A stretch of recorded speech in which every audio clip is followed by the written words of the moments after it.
On met les petits symboles déterminants, noms, verbes et adjectifs sous les mots. Nina, Raphaël, Sandro, Jérémy et Omer.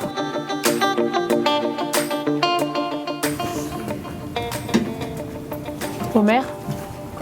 Ah pardon, j'ai pas entendu. Merci. 2, 3, 4, 5, 6, 7, 8, 9, 10, 11, 12, 13, 14, 15, 16, 17, 18. Alors les cochons c'est quoi du coup?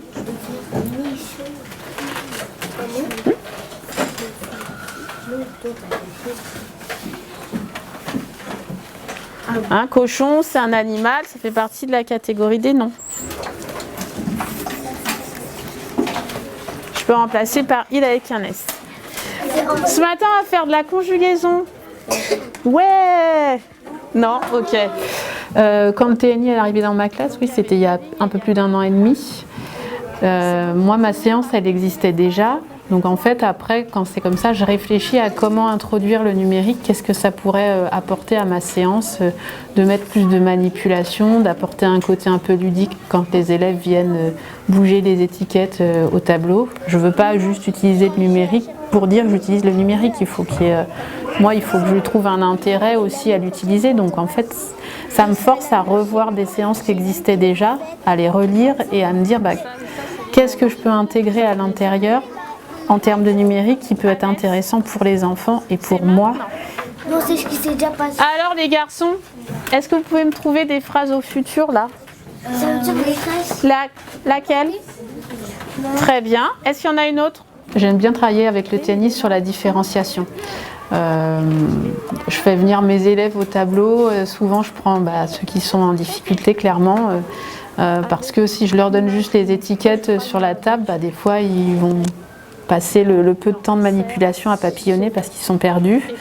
Là, ça me permet de les avoir un peu plus sous la main et de travailler un peu plus avec eux.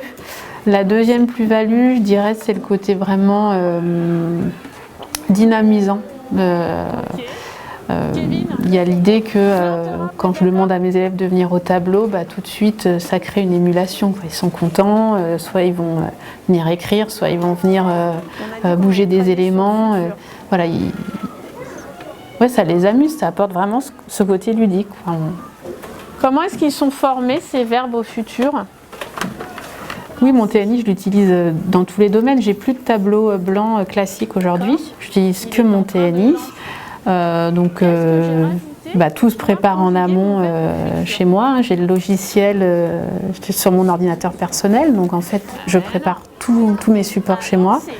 Et puis vraiment dans tous les domaines. Donc je vais préparer une présentation en mathématiques avec des petites animations. Je vais préparer quand je fais du questionner le monde. Voilà, ça me permet de diffuser mes documents, de venir les annoter. Donc les terminaisons, elles sont différentes du présent. Il va falloir les apprendre aussi. D'accord? Mais au futur, quand on conjugue un verbe au futur, on doit prendre le verbe à l'infinitif. C'est pas pour rien que je vous embête avec l'infinitif depuis des mois. Non. Est-ce que tout doit être numérique? Ou est-ce qu'il faut garder une part de manipulation qui reste importante selon moi pour les enfants? Comment articuler les deux? C'est une question.